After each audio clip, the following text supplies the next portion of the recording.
to The Truth in This Art, where we explore art, culture, and community connections. I am your host, Rob Lee. Thanks for listening. Today, we're joined by a Baltimore-based comedian and improviser. Please welcome the very funny and talented Roberto Reed.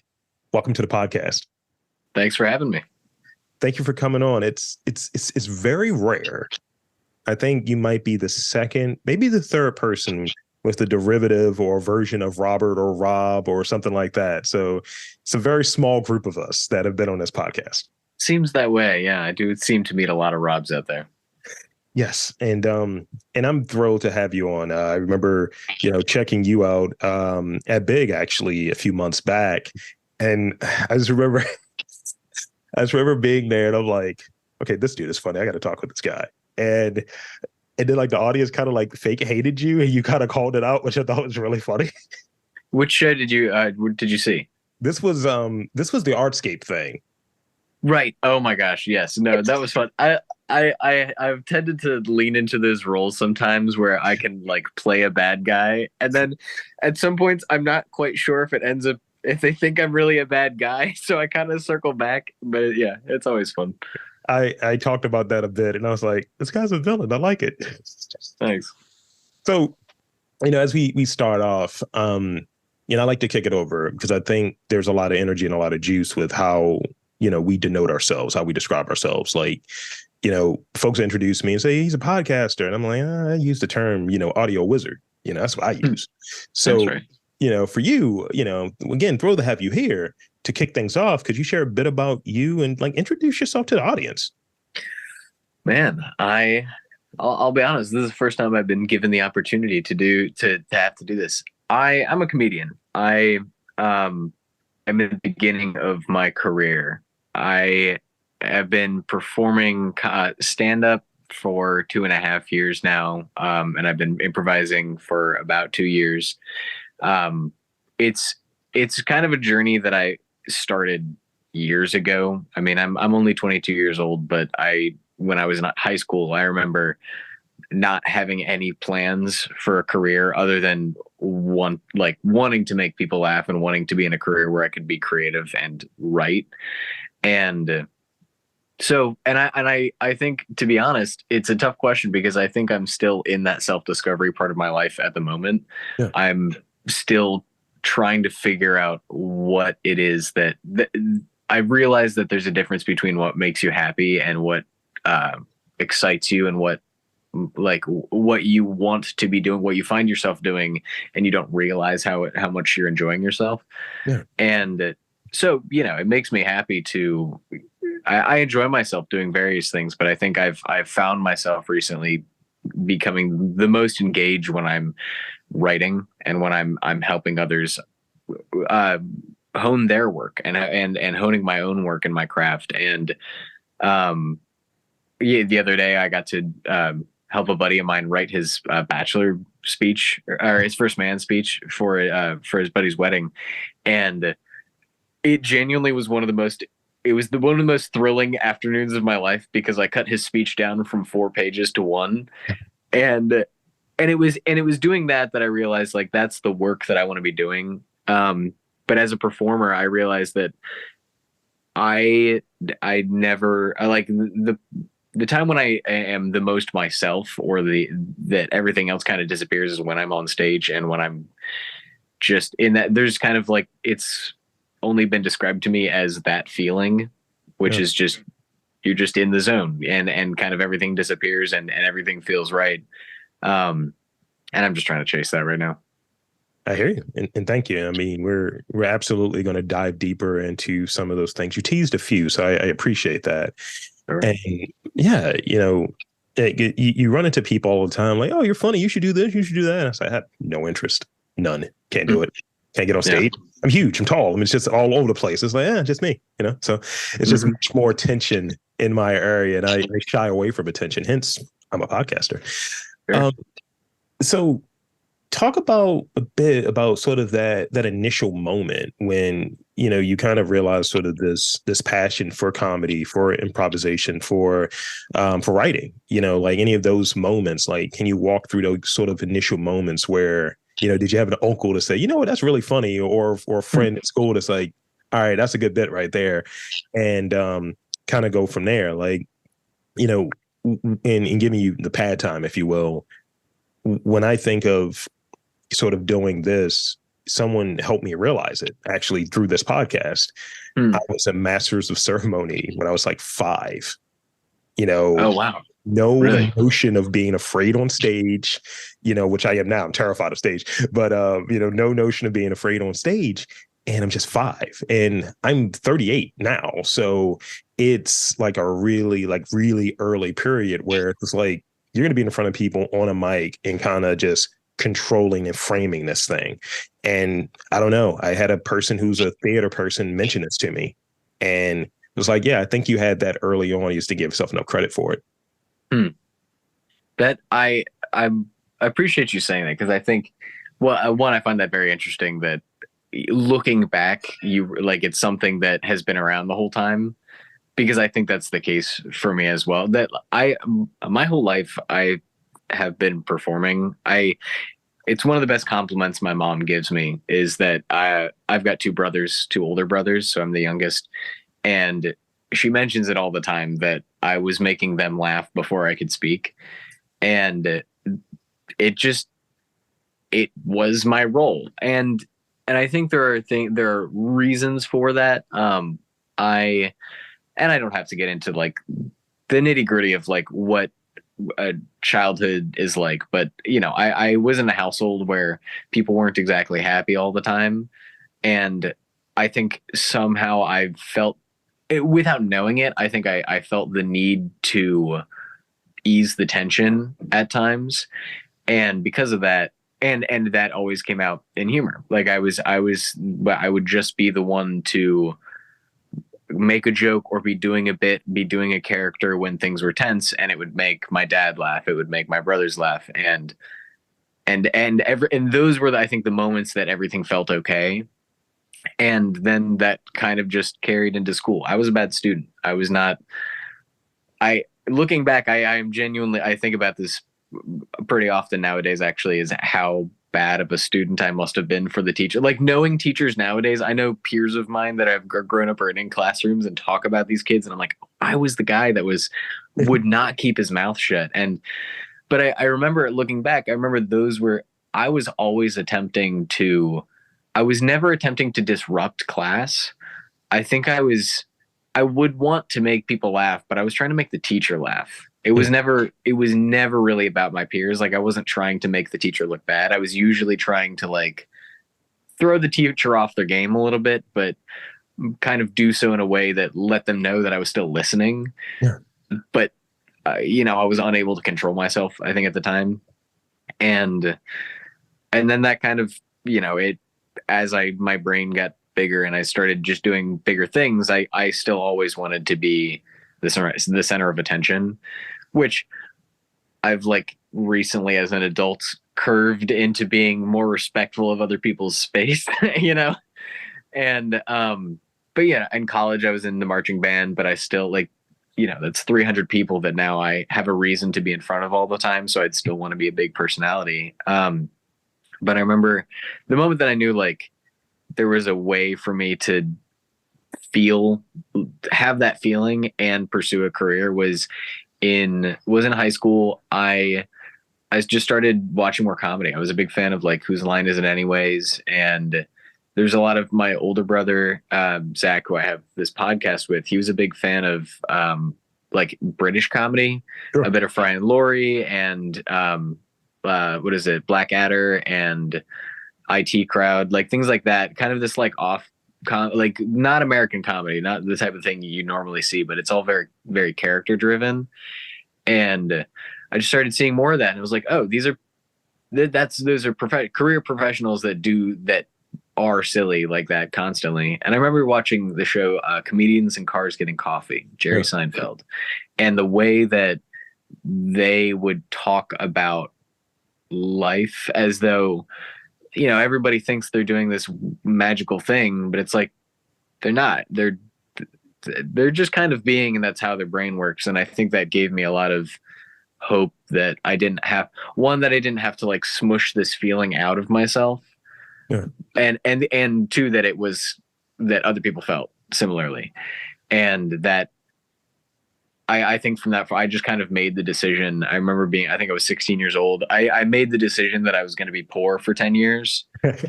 And that made me so happy. Like, I was like, I'm just going to be poor. I don't have to worry about being a career professional or doing anything successful. I grew up in a family, they're all academics and things like that. And I just decided that I was going to try to do something a little bit weirder.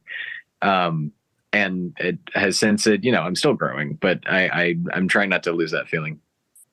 No, thank you. And I relate to that in several ways. Like, I'm the person that if I'm in a weird social setting, because socializing is weird. I mean, we just got to just cop to it, especially now. People still aren't good with being outside. Yeah, oh yeah. And I had this tactic, and I have a business degree, and I kind of like disavowed myself of all of the knowledge that I earned in like business school. I just feel like it's kind of like whack. It's like everyone's fake. So, in that, there's certain things that you learn in sort of the lab, the real life. And you were describing sort of, as you matriculate, as you kind of grow as a person, you're getting different insights. You're kind of like, your brain is getting bigger, as it were. So I was just like, I have this thing where I like trying to crack a person. If I'm feeling like this is an awkward situation, if I can get them to laugh, they're on my side. That's the way that I kind of work it. And it's always just something unexpected because, I'm a 6'4", like gnarly eyebrow. My eyes disappear when I take my glasses off. All of that stuff. That's what I get from people. And but when I'm in a setting, it's just like I can always stick out. And usually I'm pretty quiet, pretty reserved. But when I notice that this attention is on me, it just clicks. And I'm trying to make folks laugh. I'm trying to do that thing or what have you, because it's like, oh, you won't just look at my size. You won't just look at me in this way. You'll acknowledge like, oh, he's smart, or he's funny, or he has some sort of thing that is, outside of this obvious thing. So yeah, that's just what comes to mind. And I sort of serve as that role in my immediate family. I'm the oldest, and it's just like, I'm the one that did the college thing. I'm the one that did all of these weird. I'm the one that does the podcast, and does these different things. So I feel like that's the role. It's just like I'm the weirdo of the group. It's interesting because I definitely I feel what you're saying.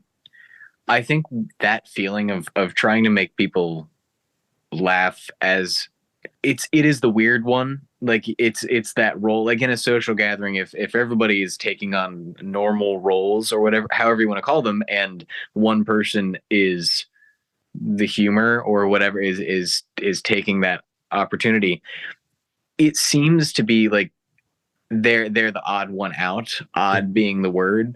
But I think it kind of shows how much more socially aware you really are, because you're not only gathering, like you're kind of perceiving the tone of the room for everybody, or laying it out in front of them, and then addressing that it can feel any way you want. And you're, and making jokes kind of takes picking up on little things and addressing them. And so, I think you seem the odd one out, because making a joke is usually saying or doing something that other people would have never thought like to say or do in their wildest dreams. And so they kind of think that, oh, that's how their brain works, is they say and do weird things. But it's like, no, I think there's more nuance to it. And I think, one, also, you're just a person, you're just a guy, and that's a decision you're making in the moment, but that doesn't say anything necessarily about like who you are. But, yeah, I there should be more of that. I don't know. People should be ready to laugh more often. Yeah, and definitely, I got a question later in that vein. Because yeah, I mean, one of the cool things, like I've been with my partner for a while, and one of the things we talked about early in kind of getting together, I was like, what do you like? Who are your comedians? That was like a question, like, what do you find funny? And early on, and it's still kind of the same. She would give me this sort of compliment, and she would play old like Richard Pryor like vinyl, and And I was just like, I'm sitting there just losing it because I've never heard any of this stuff before. Like I've, know Richard Pryor, obviously, but not some of these records. So I'm going through it. And she was like, when you're really on one and we can't get you to stop, you're running bits like this. You're doing this. And I was like, that's a compliment I don't deserve. She was like, I wouldn't That's give it great. if I didn't mean it. Yeah. That's That's a it. huge compliment. Yeah. No, especially, 100%. yeah, from that man. So tell me a bit, and I shared mine earlier, so I need to hear yours.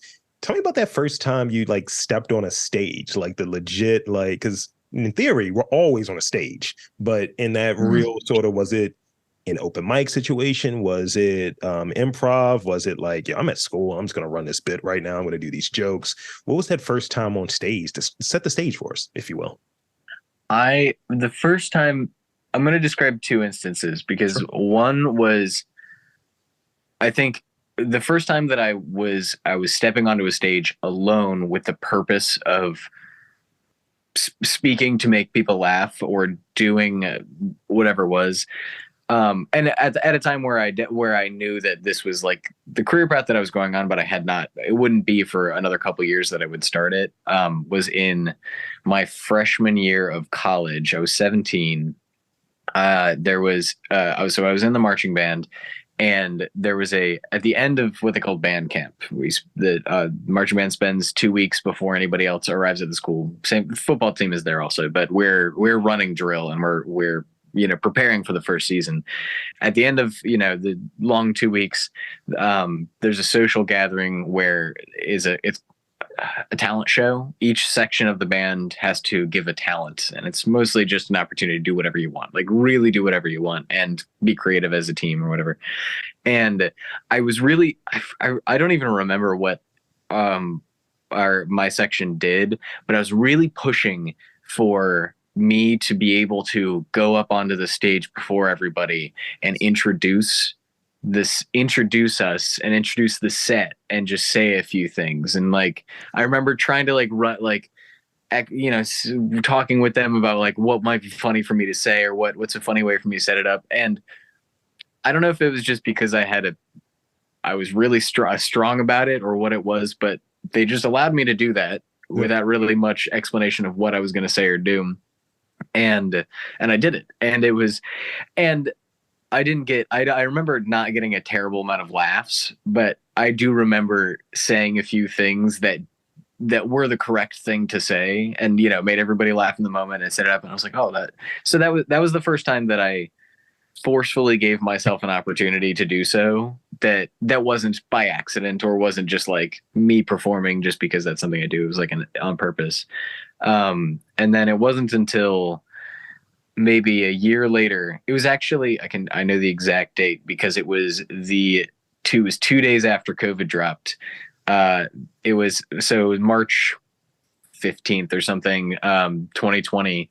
There was a show that was kind of a glorified open mic, but it was on the college campus. A buddy of mine was doing it with his a cappella group. There was a small band. There was like poetry reading and singers and whatever else. And I signed up to do it as a stand-up. Yeah. And they immediately were like, oh, heck yeah, we didn't expect anybody to do anything like that. That's awesome. And that was going to be my first time on stage. And I was writing jokes for it. I had this little leather book that I kept around with. I still have it, but that I was keeping on me walking around campus for like a year before that, just writing things down. Yeah. So I spent maybe 2 months before this thinking about what I'm going to wear and, writing out these jokes. And I remember really enjoying like that opportunity because I was thinking about like pace. I was thinking about things that I didn't even realize until much later that I was doing, which was, I was like, pretty, like how the pacing of a joke and the tone and how my delivery and stuff like that. And then the school, they said, okay, you're going on spring break early and you're also not going to come back until a week after. We were like, great, extra long spring break. So we had a COVID party. Yeah. Shout out 2020 before anybody really knew. We had a Corona party. Actually, we got a 24 case of Corona. Went to my buddy's apartment. We just had a party. And all my friends were there, and I was like, and it came up that I wasn't able everybody knew that I was going to do this, and it wasn't going to be, and I wasn't going to be able to do it. So they gave me the chance right there, and I did my set for them, Nice. and it killed. And it was like, oh, that was it. That's all I needed. It was like justification. It wasn't exactly what I wanted, but I worked on something, and the payoff, kind of, then a year and a half later, I was actually starting stand up. But it was that moment that I was like, okay, if I work on something, there's a payoff, and I can keep trying whatever that is. That's great. Thank you. Thank you for sharing that. That is really cool. Sure. And like before doing this, so for give you this context, so this podcast specifically, The Truth and Sorrow, was born at Big Improv. I did the first 20 episodes before, COVID turned into the COVID that it COVIDed. And, being around there and seeing different things, you're around people who are creative, who are doing the storytelling thing. And, at that point, I'd been a podcaster for about 10 years, like I was doing it for a long time. And I used to use that platform, the old podcast I did to kind of exercise some of these demons, creative demons, if you will. Mm. And I remember I like this idea of like fake commercials. And I was like, this is a throwaway, but I think it works. So I had this idea called Big Daddy Kane Sugar. And I was like, they ain't no half stepping when it comes to flavor. And my boy's like, you're stupid. That's crazy.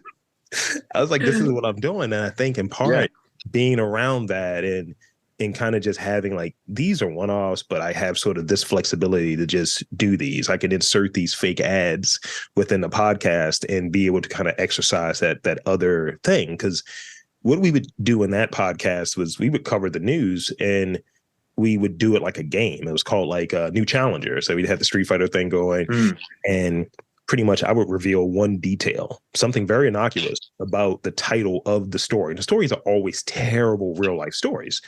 And we would try to riff on it in a Daniel Tosh sort of way of how many things can we say about this, or really how can we go deep on this topic. And, that was one of those things I really enjoyed doing. I did about 10 years of that, about 320 episodes of it. But that was my way of kind of doing, I guess, in some ways, that's the skill set of doing a late night show. Yeah. Oh, yeah. And, my partner talks about it. She was just like, people are just going to find this years later. And it's like, what the hell happened to this? Why this doesn't exist anymore? It's like, well, people don't really get behind certain things or you don't really find your audience. So in that, tying all of that together, I want to hear a bit, because I mentioned the big connection. I want to hear a bit about how, because they're running concurrently, the improv start and the comedy start, how do they serve each other? Like, because people always either connect them very intentionally or disconnect them of like, oh, this is not comedy, but it's like, but it can be.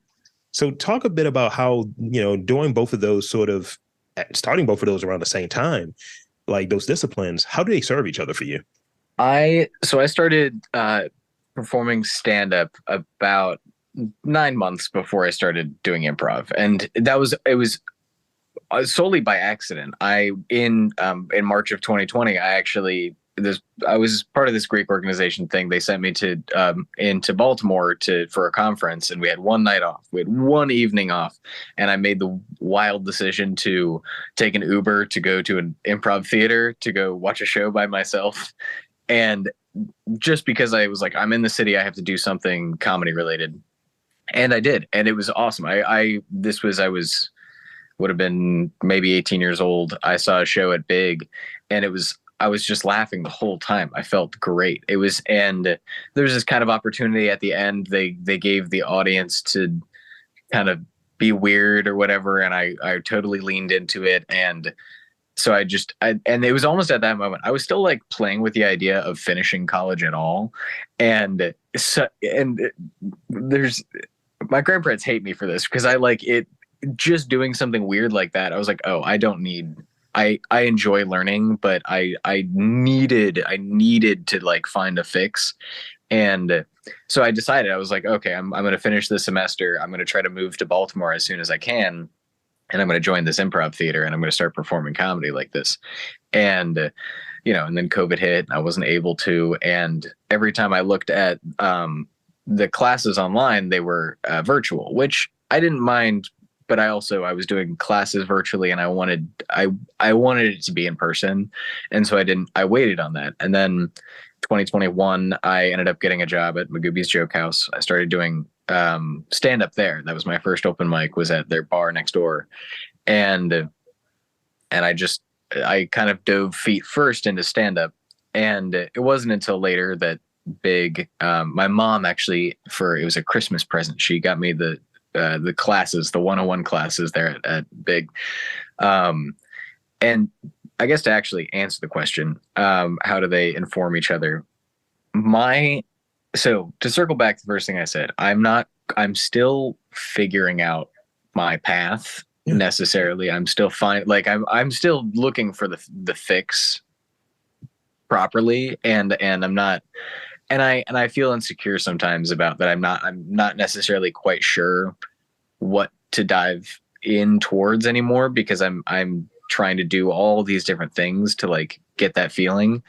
I do stand up because I enjoy the persona that allows me on stage. It's a very particular one, and I think it's whenever I'm able to get into that zone when I'm doing stand up and I'm on stage, it's like nothing else, and I enjoy it. I get into this weird character that is just me, but a little bit more me, and trying to and it's a skill that I'm trying to work on, is writing, and it's something that keeps me honest. If I'm out every week, multiple times a week, I can't always be doing the same material, and so that keeps me honest. It, like, kind of keeps me week by week in terms of goals to work on, is to have new material next time I go out, and hone these particular jokes so that when I'm actually getting paid at a gig, it all works out.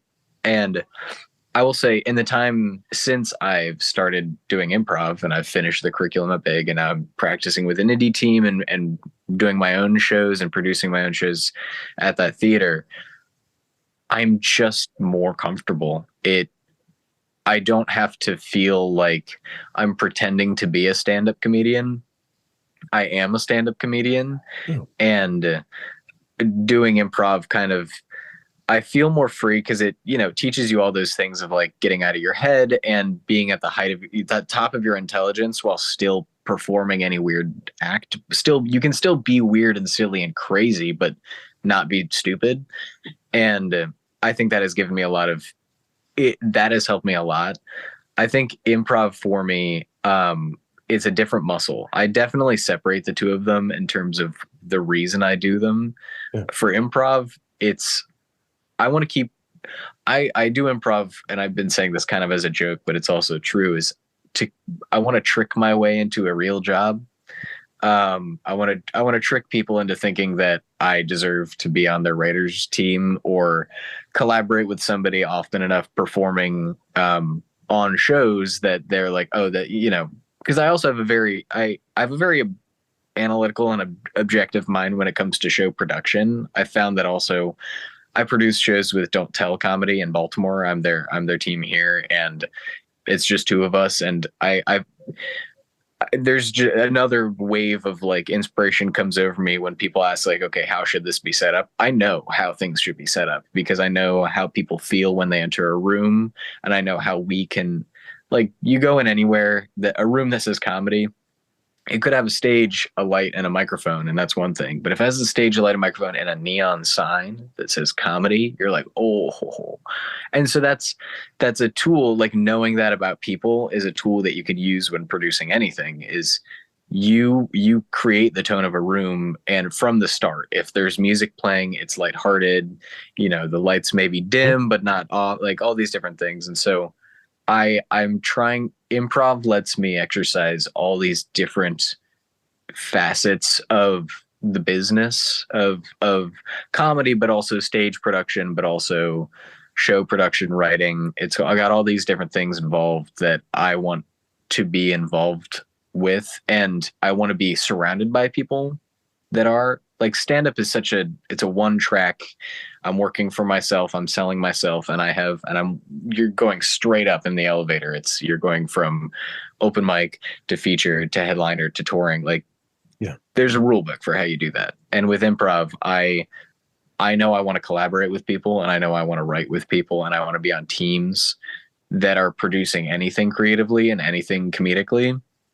And so stand up keeps me honest. Stand up keeps me fresh. It is a different persona. It's a different tool. It might help me if I get a job as a late night, anything like that, as a show host, anything like that's it.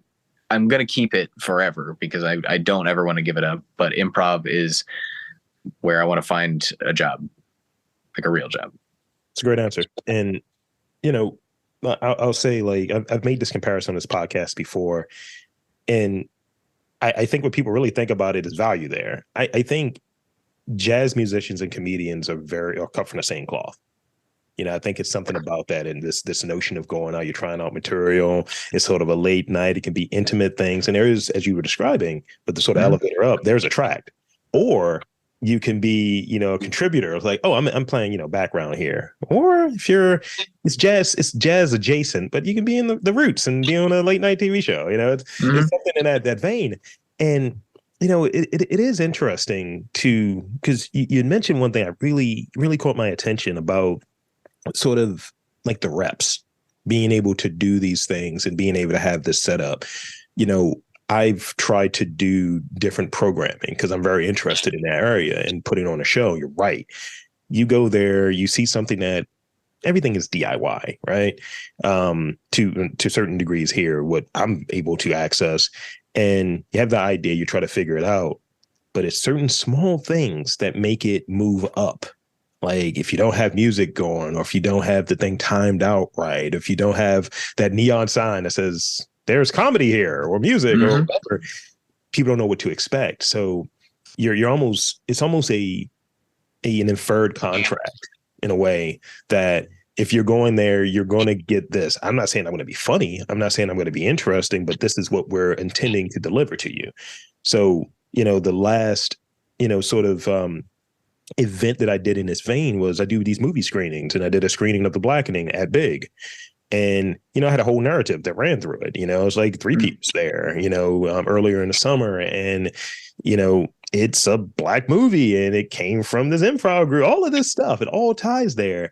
And the audience rocked with us. We had some technical issues, but the audience rocked with us because we set that stage early on. But again, it's that thing, and you were touching on as far as like, being the next time you're going to be on stage and next time you're going to have this new material and so on. It's getting the reps, like I do this all the time. So it shows, by the way. This is a fantastic interview. I was going to wait till the end, but I can't.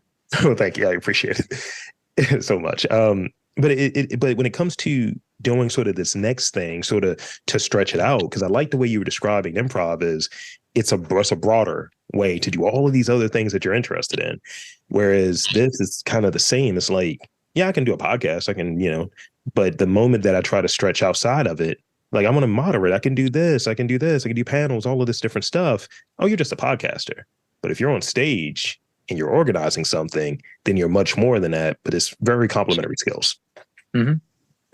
I've said similarly, I like what you said, that, oh God, there was a term that you used to describe the way that I've phrased it for long is people gather the amount of value out of something that you put into it.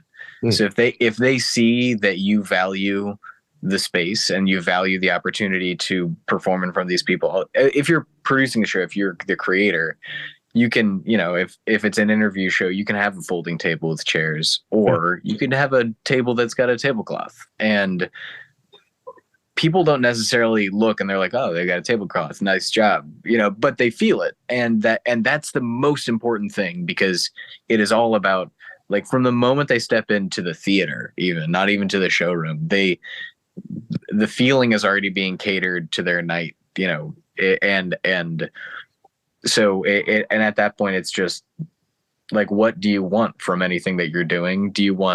Is it about just, I need to get anything out, or is it like, are you creating an opportunity for yourself to to flex your own muscles. But if you want to flex your muscles in an environment where it's worthwhile to, you have to set everything up properly so that people are ready for it. People want it, and they don't know that they want it, but they're ready for whatever it is that you have, you know? So, absolutely. Yeah, I have this thing before I move to this next question. I have this thing that I like to utilize, especially in the, because I do a movie podcast. It's very infrequent, but movie podcast kind of begot the movie screenings.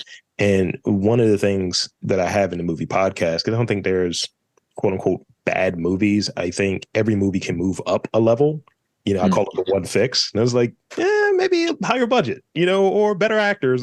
But it's sort of that, Right. that thinking. And I apply that when I go out to things. I'm like, all right, I don't really care about the money component.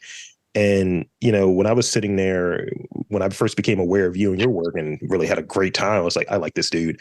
Was, you know, at Artscape, as I was touching on earlier.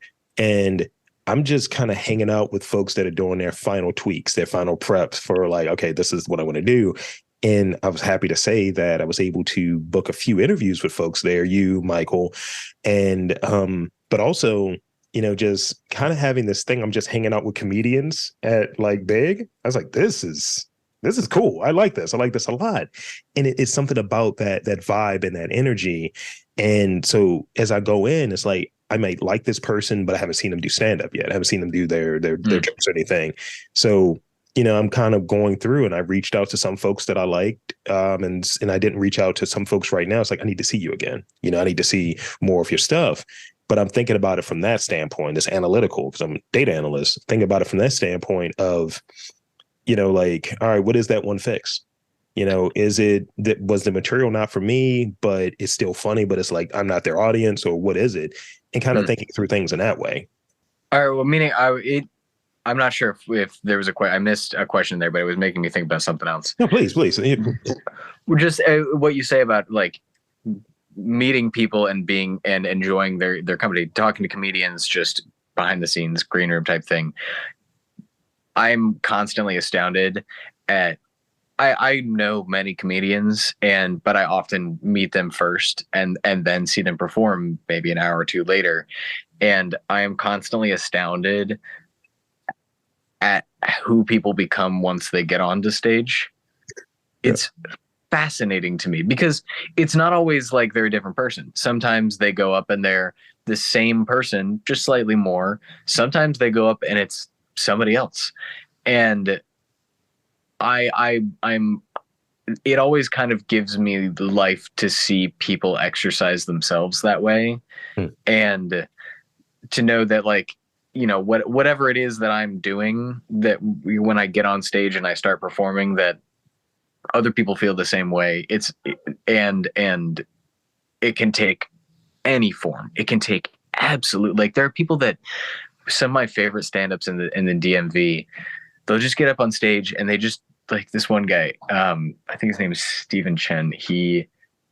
I mumbled that because I'm not entirely sure his name. I met him once. But he was at one of our Don't Tell comedy shows. It was in Hamden, just some clothing store. We, you know, moved everything out of the way and put a bunch of chairs in there. And he drove down from DC, and we met him. Nice guy, kind of reserved, like didn't say much. He was like, to me, it seemed like he was kind of focusing up before the gig. And then he gets on stage and it's like 15 minutes of non sequiturs. It wasn't even like set up punchline. He was just saying stuff like, you know, you ever butter the pan, and then, like, with the pan butter spray, and then you get on a little finger, you taste it. And then he'd like look around, and then he'd start saying something else. And the audience was just loving it. They were eating it up and laughing. And it was my favorite type of laughter that I see is when people are like, what? Like, it's like they don't understand it, but they see it right in front of them, and they cannot help but laugh, because if they don't laugh, then they feel crazy. Yeah. And so just like stuff like that, it's like, how do you even find that you're good at that? And besides just doing it and then it feels good, so you keep doing it. Yeah. And I got two more questions, and I want to throw this one out there because I think it fits within what you were describing there. At one point, a couple years back, probably pandemic time, I was probably going to do a TV show. We shot like 6 episodes, but it's never going to come out. So whatever. But I remember it was this sort of man around town and kind of having people show me how they do what they do. Right. So it's like, Mm. I'm going to hang out with a knife maker. So I'm doing the intro and I was like, this is funny. Right. I was like, I'm just going to do this. And, I'm really nervous in doing intros. This is like not my thing. I didn't have the reps at the time. And I'm like, I say something akin to, we're in this like area that's, it looks like where Van Damme would fight people back in like the Mm. early 90s. It's just like everything is abandoned. And I'm like, you ever need to cook up some crack and you need something really sharp to cut it? Get knives from, and they're like, yo, the filmmakers was like, hold on, what? Are you really going with that take? I was like, yes, absolutely, dead ass. And I was Yeah. like, yo, and it's knowing the audience is, seeing that sort of nerve and not knowing to expect that. It was like, oh, if it was just me running that type of thing the entire time, it's like, all right, it's just like, just keep it rolling. This is going to get me comfortable. It's going to get you guys comfortable and we're going to get something good. Maybe it can be something that we use later in the side, but just keep rolling, keep shooting.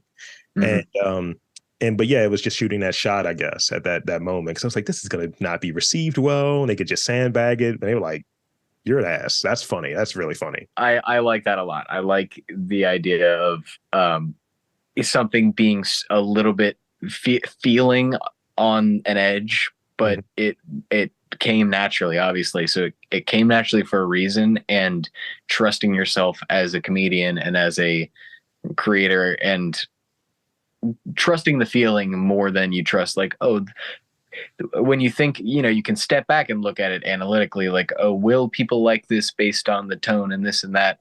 But often that's not your job as a creative. Your job is to trust whatever it is that like made it all come out, and let it happen. That's spot on.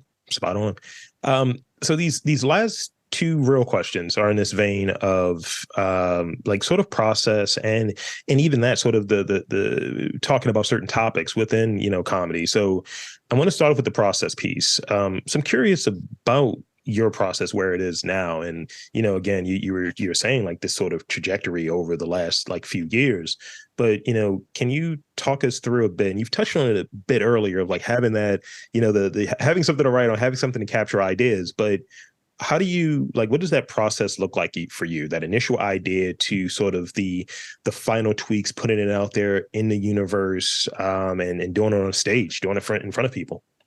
I hate this question, not because it's a bad question, but because it makes me have to think about my own process.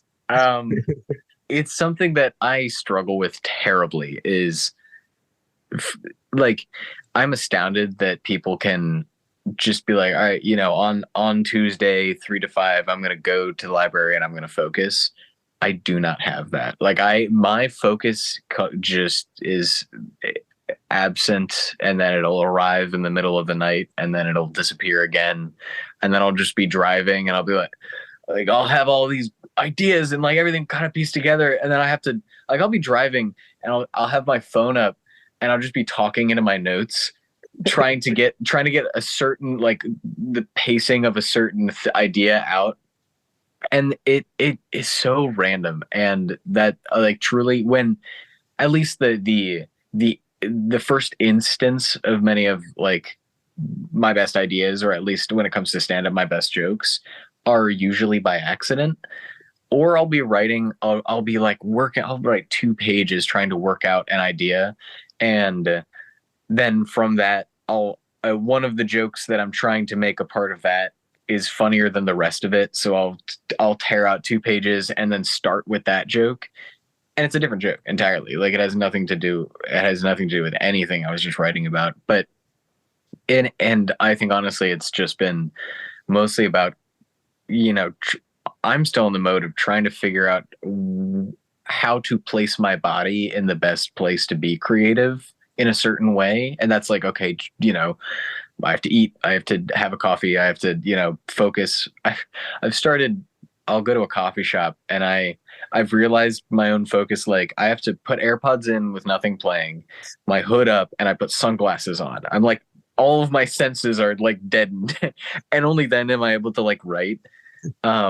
but that's, that's just part of like, it's a job still, and I want to enjoy it as much as I can. But if I, if I'm if I'm struggling to try to get something new out, I usually try to, that's when I'd like go to improv.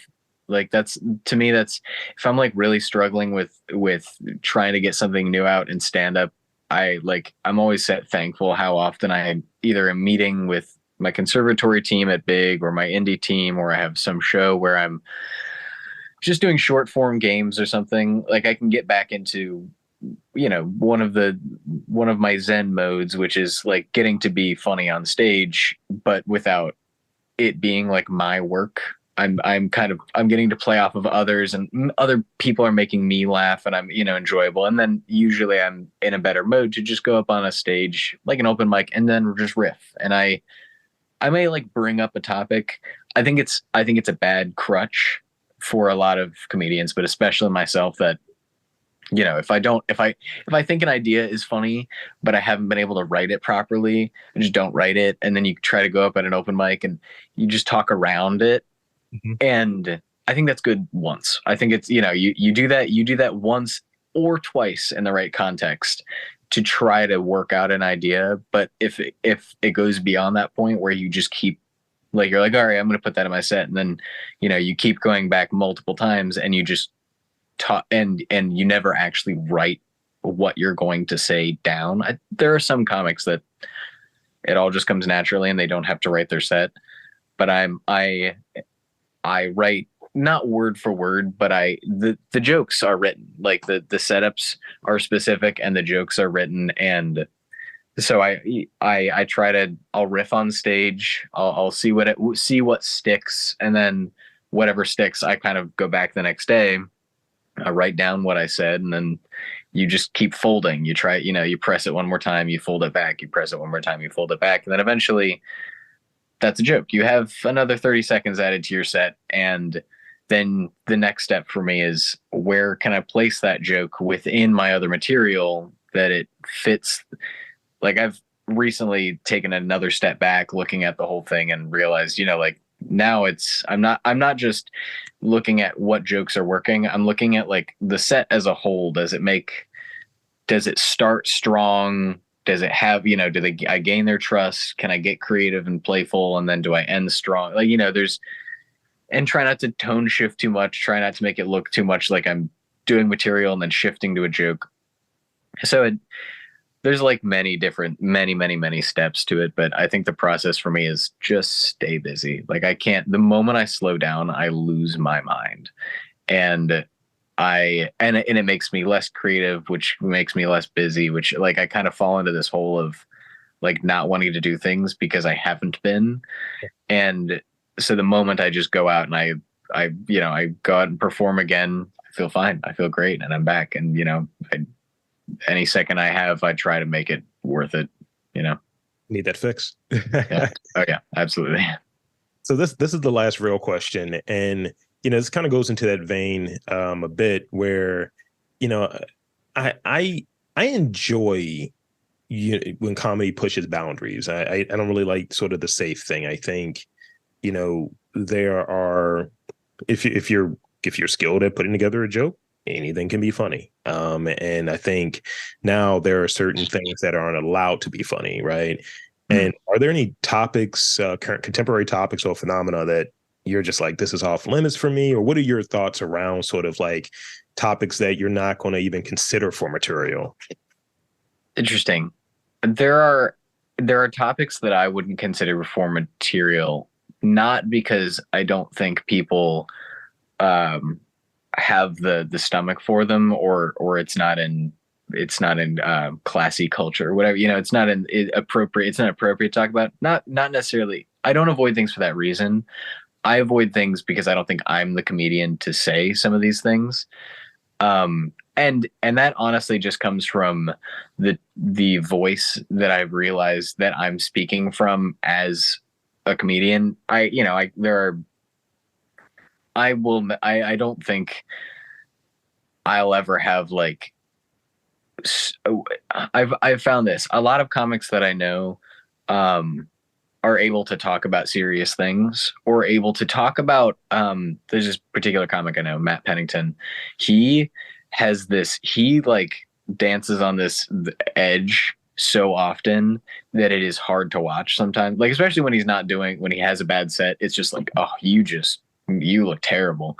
And but when he does it right, and when he's in that pocket, he's making like every type of joke that you think you shouldn't be able to say. He makes it funny, not because because he doesn't punch down. He's punching up at the idea of, mostly at, I'm trying to phrase it properly, because he's not like punching at society. He's mostly just punching at, like, this, like, how tense this is for me to even be saying this.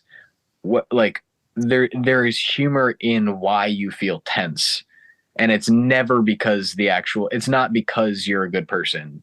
It's usually because you are uncomfortable, and you're uncomfortable for a reason. And so I approve of that type of comedy. I think it's excellent. I think it's dangerous, but personally, I don't do strong ideas. Like, I don't try to hit people in that zone.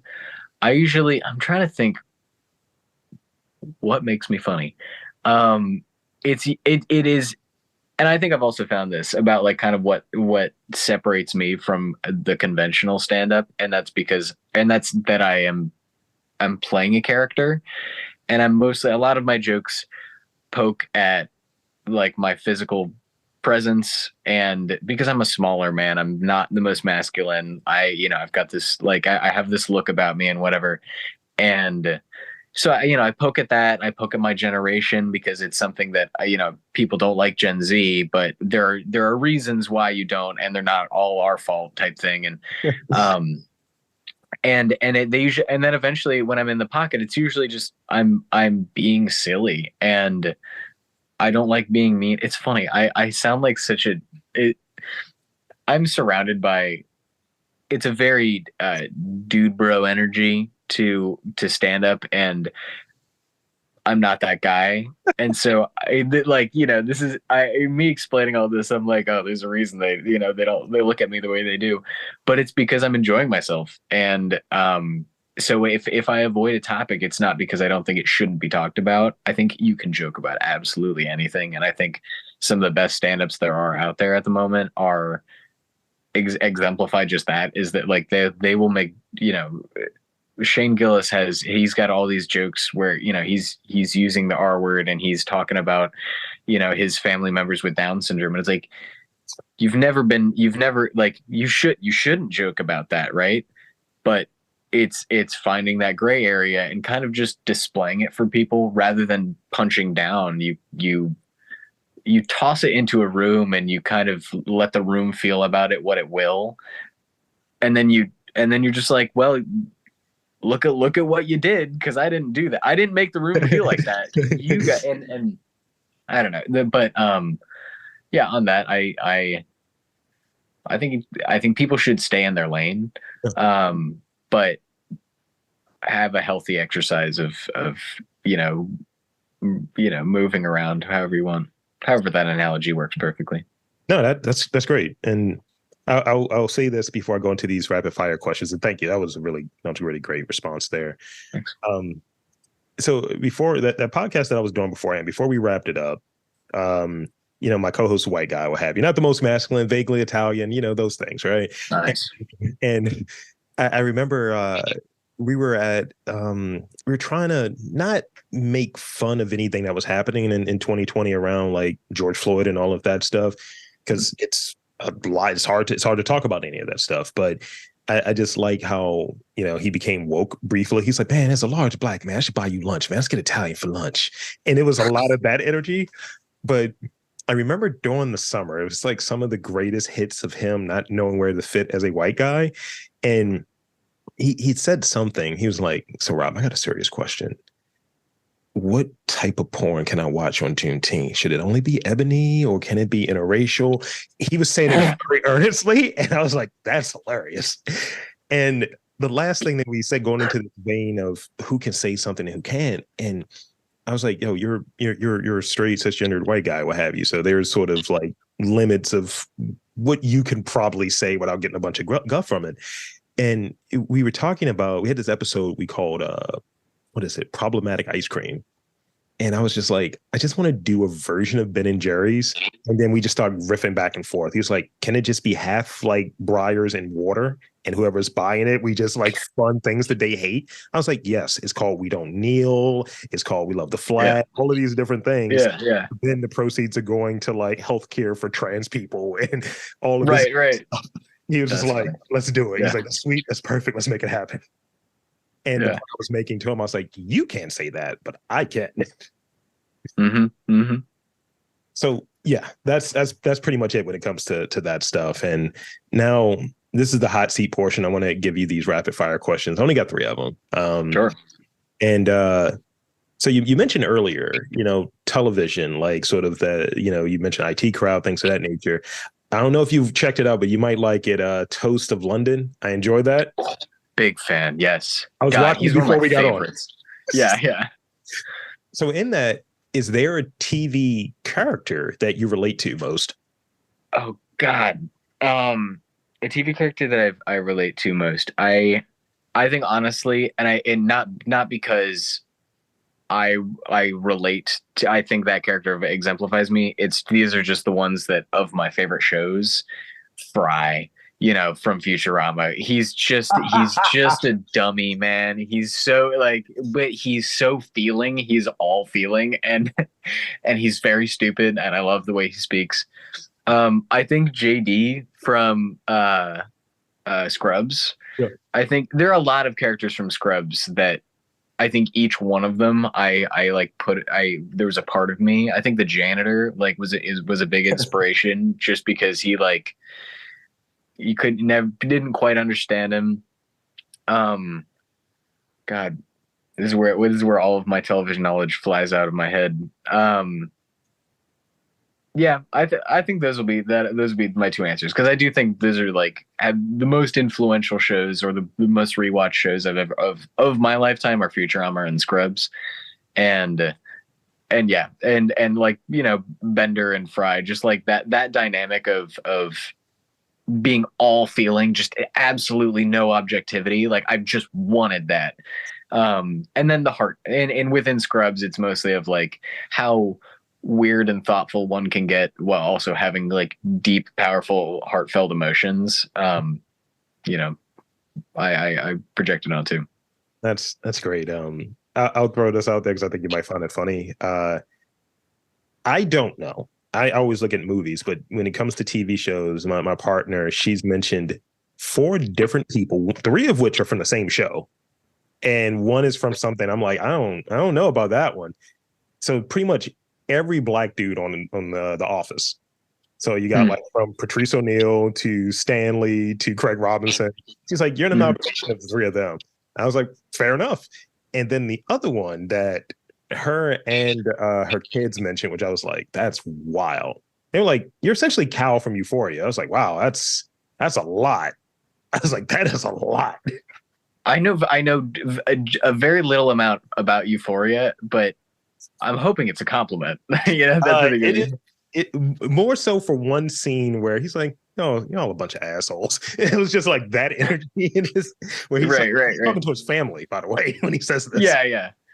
I was like, wow. But it seems like they're trying to say you're willing to you wear it on your sleeve type thing. You're willing to say be honest and say the matter of fact. Yeah. What is your favorite meal? Oh, like how your face completely changed when I asked that, by the way. Well, I wanted to think seriously about it. I struggle with food. I don't eat well. And it'll show truly how in my 20s I am at the moment that my favorite meal is food that I pick up from a restaurant. My favorite meal at the moment is because this is not TMI, but it's details about me. I have Crohn's disease, so I dieting and stuff like that, I'm still figuring out. But a chia banana boost with strawberries and protein from Tropical Smoothie Cafe, I'll eat that every single day. It goes down easy. It's got a lot of protein and all the good stuff in it, and it tastes good. That's an honest answer. Like I'm Yeah. going through, I'm reasoning out my stuff and figuring out definitely increasing the amount of protein and working to increase the fiber. TMI. Yes. Oh yeah. All right, this is the last one I got for you. So let's say you've crushed it, you've killed, you wrapped up on stage. How do you prefer your night to end? What is it? Is it getting drinks afterwards? Is it like I need to crash now, dopamine drop? Like what is how's the perfect night end for you? I so I've been I for the last 2 years, well, basically since I started up until about halfway through this year, I was going and going and going and going and going, trying to hit as many spots as I can and not giving myself any time. And I'm trying to been I've recently tried to be nicer to myself in terms of, I think performing is good for that fix, but I don't think that fix is necessarily all I need to have a good mental health. Because it feels good, but I don't know whether it is good as my soul, like dopamine, so I've been trying to hang out more with people. That being like, whether it may mean missing an open mic for an evening, but if I have a show with my improv group, I'll get drinks with them afterwards. I think the way that ideally, I think a perfect evening would of course mean killing on stage. Probably going for drinks afterwards, with my team. Like I think it'd be ideal night would be going from a stand-up show, and leaving immediately to go do an improv show. I think I love the nights that I get to do that.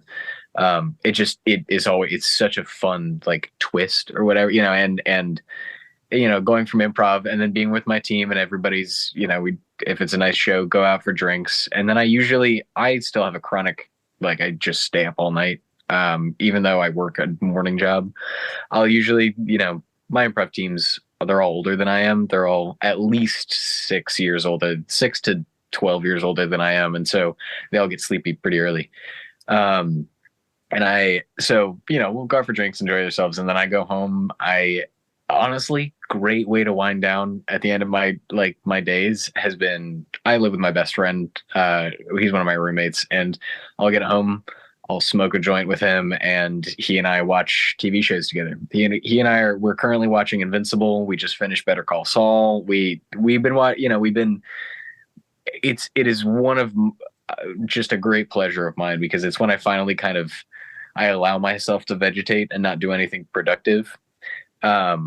And that's it. I like it. That is the perfect evening, I think, to me at the moment. Sounds like a winner to me. That's great. Yeah. So that's kind of it for the podcast. This is great. We were able to get a lot done. And one, I want to thank you again for coming on and making the time to hang out with us. And two, I want to invite and encourage you to share with the listeners where they can check you out, follow you, social media, website, any of that good stuff. The floor is yours. Well, I want to thank you again for having me. This was a fantastic interview. I don't often get the opportunity to speak from the heart, kind of truthfully like this. I go on a podcast usually, and I'm in my go mode comedian wise, and so I liked your questions. Like, I think all of this it gave me the opportunity to say exactly what how I felt about these things, and maybe centered it more for myself anyway. So thank you. You can follow me. I'm Roberto Reed, REED, on Instagram, Roberto Reed _. I am. You can listen to the podcast I have with my brother, which is the Welcome to Earth podcast, where it's very little of me, actually. I play characters on that podcast. Every episode I'm at least two to like 5 different characters that he and I are. I love that dynamic, because he and it's just the two of us there, but there will be like scenes going on where there's like 6 people in the room, and we're on the phone with an FBI agent, stuff like that. That's a fun podcast. Check out Don't Tell Comedy if you're in the Baltimore area. I produced that with Adam Friesman. He and I have been doing a lot of hard work. We're getting to weekly shows either in Annapolis or Frederick or in Baltimore. We're always at a different location.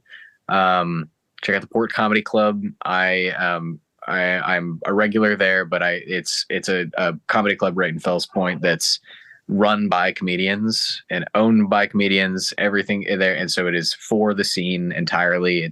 They have free shows every week where comics get to try out new material, and they've got headliners every weekend. It's run by a great guy, Matt Hurley. They're doing a lot of good work there. What else? Gosh, I should have more. And check out Big Worm Improv. That's my indie team. Check out Big, a lot of good shows. I'm producing a show starting next year. They're going to give me a run of, I'm producing a game show called Curveball. Short form games, kind of Who's Line style, but game show style with buzz in answers, and there's curveballs in the mix and stuff like that. So there's a lot of comedy in Baltimore, and people should check it out. And there you have it, folks. I want to again thank the very funny Roberto Reed for coming on and sharing a bit of his journey with us. And for Roberto, I'm Rob, saying that there's art, culture, and community in and around Baltimore. You've just got to look for it.